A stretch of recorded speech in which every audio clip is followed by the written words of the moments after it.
The most valuable thing is always just out of reach. Most people never realize that their constant availability is their greatest weakness. They believe that being perpetually on call, always agreeable, and endlessly helpful will earn them respect, love, or opportunity. This is a profound misunderstanding of human psychology. The dark truth is, constant availability diminishes your perceived value.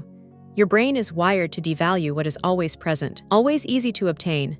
This isn't about being cruel, it's about the cold, hard mechanics of human perception. When you are always the first to respond to every message, always ready to drop your plans, always seeking to please, you inadvertently signal that your time, energy, and attention are cheap. You become a predictable resource, not a prized asset. This isn't a moral judgment, it's a strategic observation of how humans assign value based on perceived effort and access. Here's what no one teaches you: the principle of psychological scarcity. Our minds are intrinsically drawn to what is rare, what is difficult to acquire, what requires effort.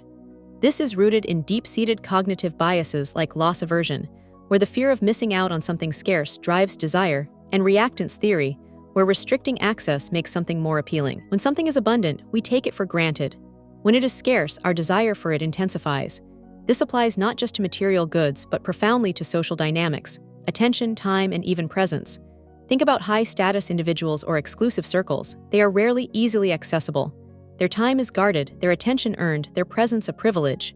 This isn't accidental. It's a strategic deployment of scarcity that elevates their perceived worth. Understand that true power often lies in what you withhold, not what you give freely.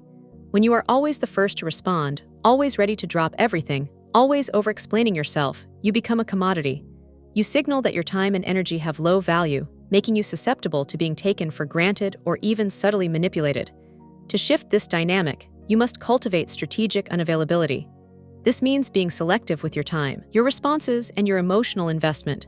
Don't overcommit to every request. Don't over-explain your decisions or your absence. Let people earn your attention rather than giving it freely.